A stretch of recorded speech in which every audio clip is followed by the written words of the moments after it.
how the shot is. I mean, I'll look at Carlos, most of it, I guess. All right. So cute. Oh, no, no. It's okay. Oh, gracias. Oh.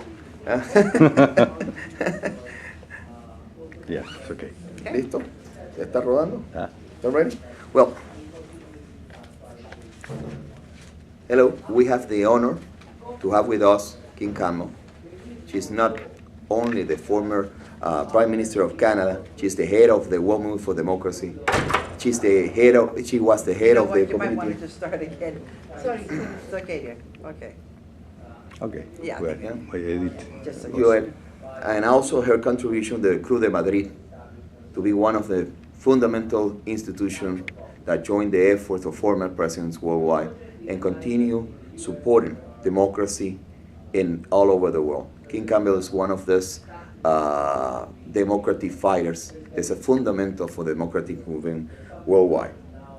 For Nueva Política, we have Kim Campbell, and we're going to share some ideas about her views about democracy, about the future of democracy, and how we can contribute as civil society to strengthen democracy worldwide.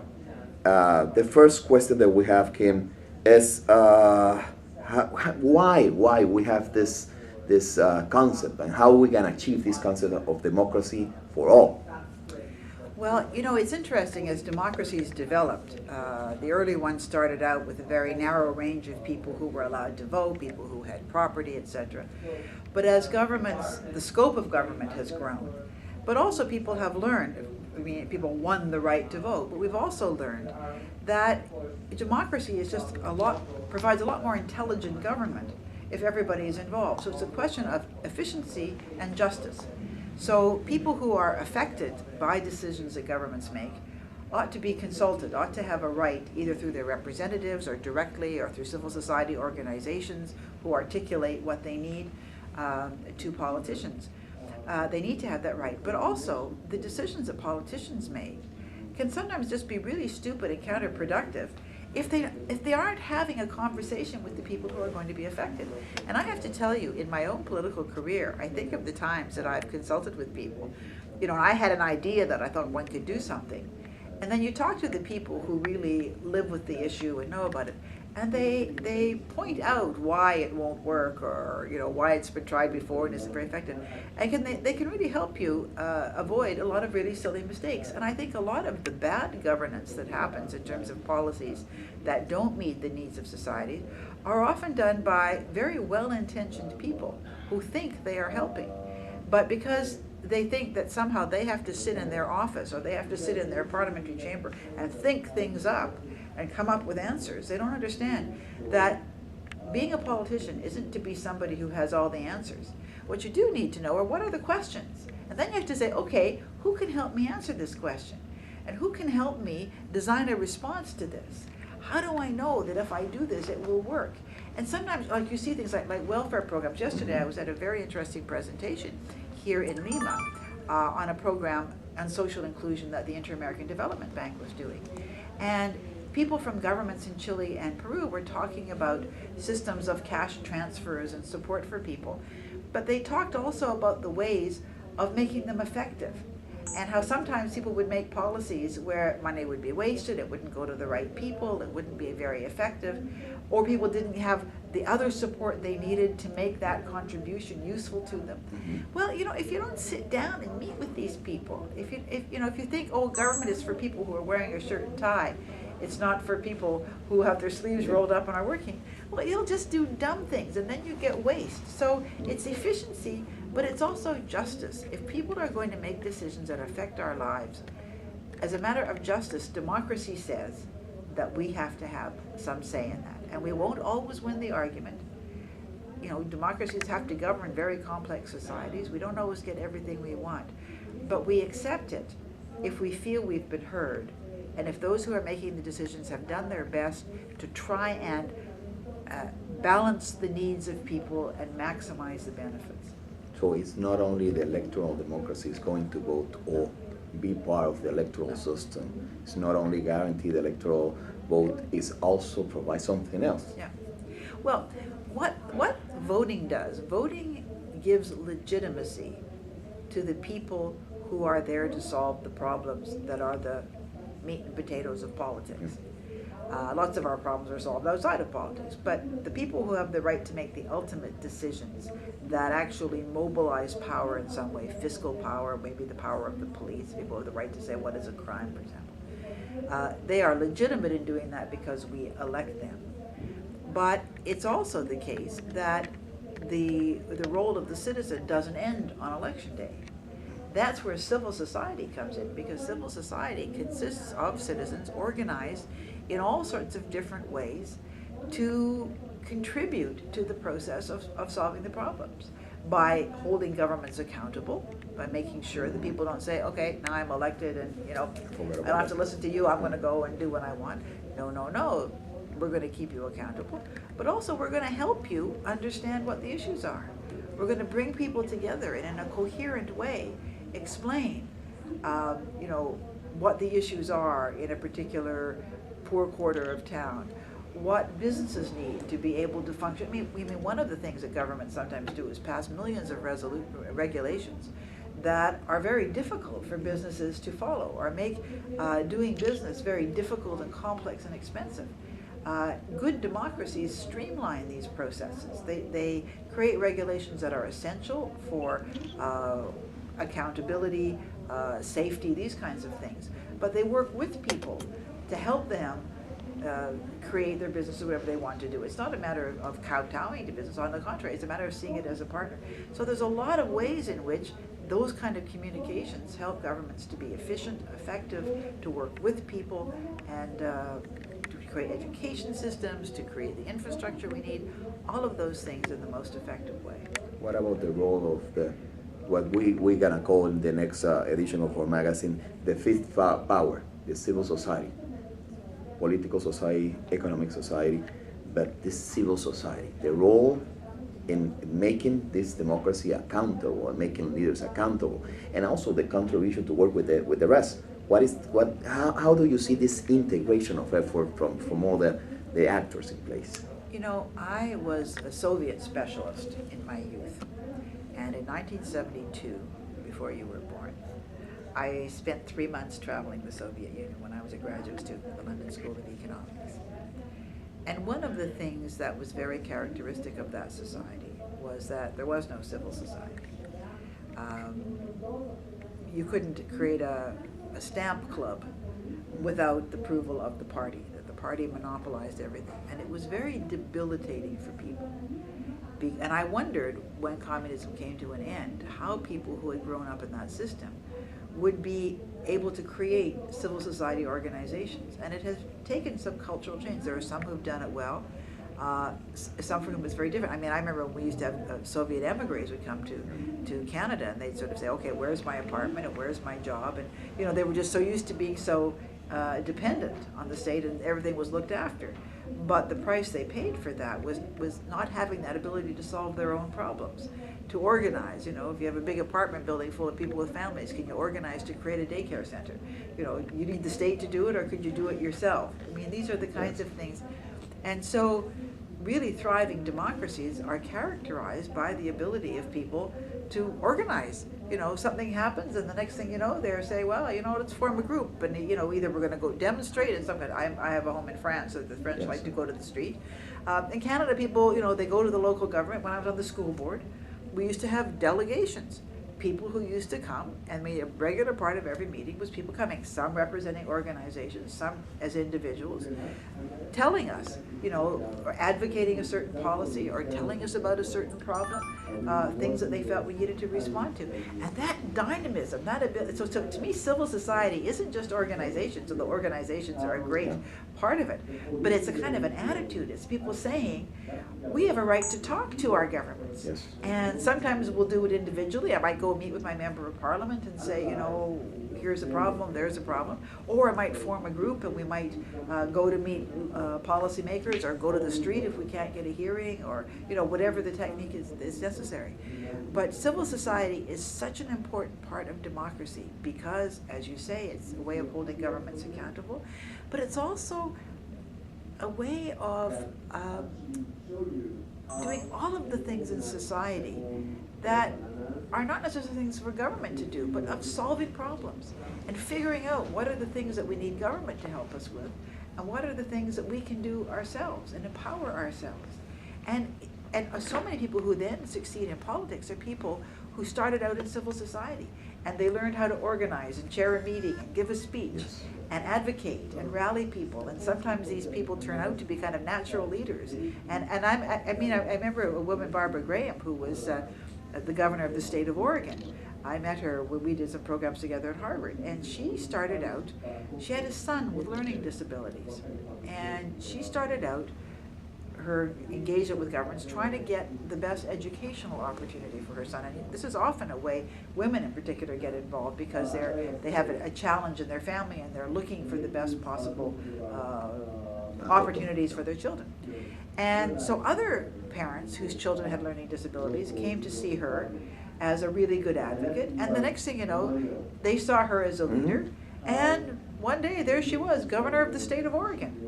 But if you'd asked her when she was a young woman, "What do you think you'll ever go into politics?" she probably would have said no. But she had that ability. So civil society, the ability for people to find ways of solving their problems and interact with governments and influence policy and force governments to respond to your needs, that's also a crucible for creating political leaders. And political leaders who come up from that way often have a much more democratic mindset, because they've worked with people who are out of power trying to influence power, as opposed to people who are born into an elite where it's kind of assumed that they're part of the ruling class. So civil society is just, to me, such an important part of democracy. It makes it work, it generates leaders, it keeps decision-making rooted in the people that are really affected. Because I always say, democracy is not an abstract exercise. Real flesh and blood people are affected by what you do. And so every politician has to find ways to understand what that effect is going to be. And that's where civil society organizations are. And what about, I have to confess that I really admire your work. When we were at the steering committee talking about the people that we needed at that time to head the steering committee of the World Movement for Democracy, when your name came around, it was really exciting. First, for the relationship of our group and my organizations with Canada, how Canada has been always the voice there helping democracy worldwide. But also for your role in international institution, to empower this institution and transform this capacity to transform. And we see that in the World Movement for Democracy, that now is an active entity worldwide. It's not a platform anymore. It's not a discussion forum anymore. It's an active platform. And what's the same with the Club of Madrid? The Club of Madrid now is an active actor worldwide, in which the president, the former prime minister, wants to be there. Yeah. Everybody wants to be part of the Club of Madrid. Yeah. And that's due to you and an effort. What is the role of these institutions?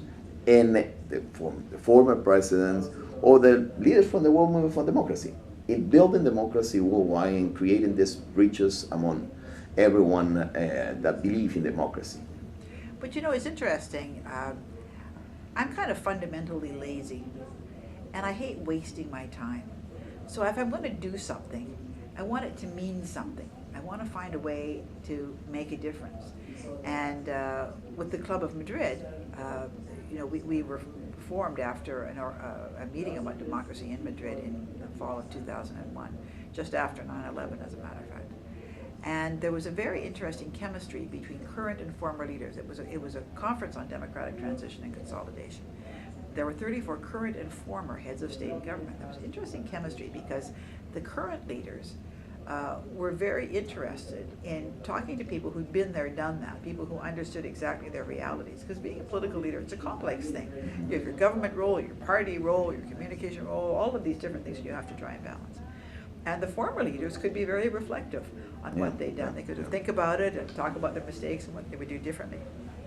And that's where we got the idea that there might be a role for an organization that would bring together former presidents and prime ministers, but credible ones that had good democratic credentials, to share their experience with current leaders, particularly in transitional democracies, where people were looking, you know, who will understand what I'm dealing with? Because, you know, maybe even my own country, there aren't any former leaders that I can go to. Nobody can mentor me. Who will mentor me?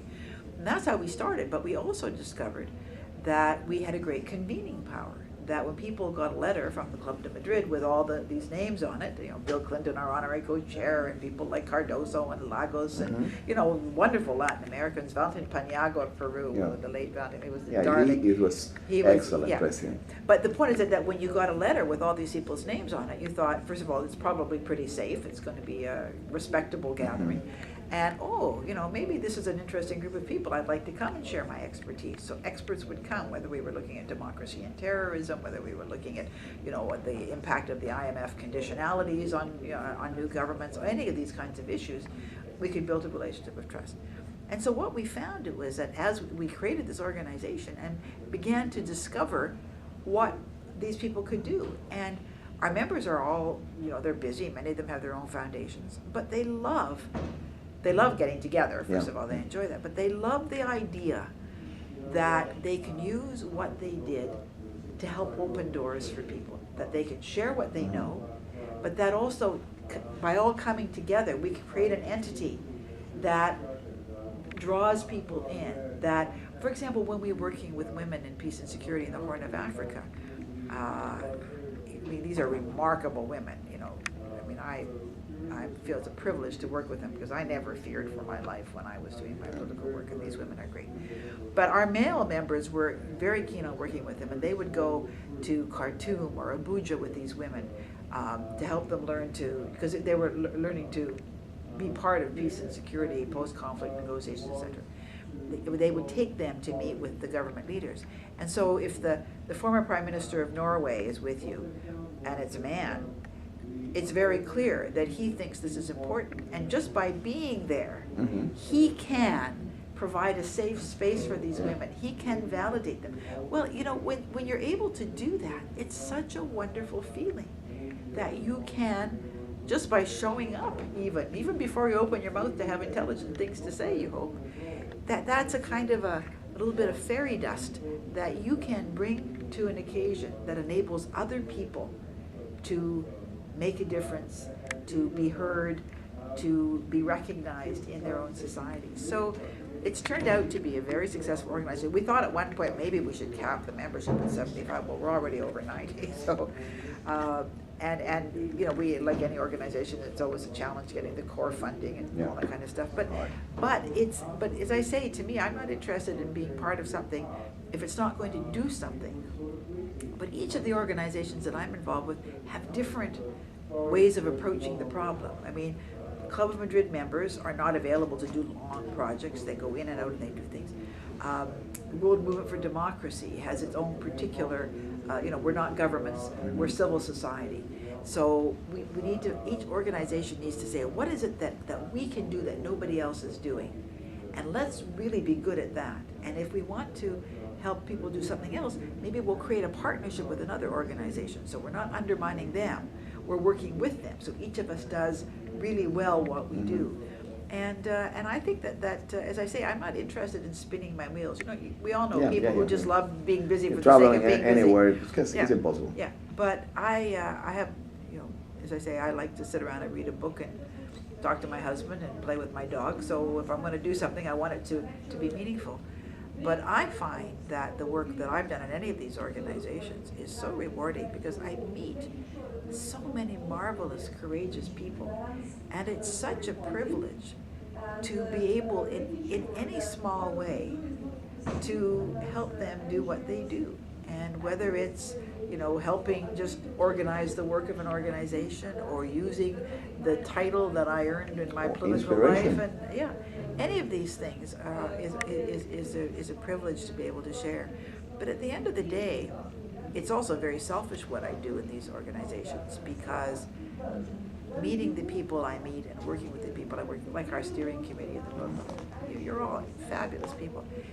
It gives me courage and energy, you know, because the world is a scary place and there's a lot of terrible things happening.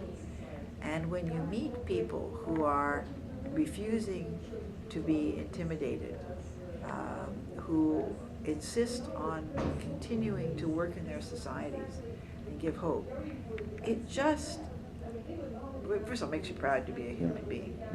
but it gives you the energy to continue. So for me, I come away from these meetings, I mean, I get way more than I ever give. I come away feeling much more energized and a much happier person. And, you know, I was sitting in a panel the other day, I was going to moderate the second half of it, and our colleague Igor Blažević was talking about how important it is for countries who are even in the process of transition to share their experience with others. In other words, not just to become focused on their own world.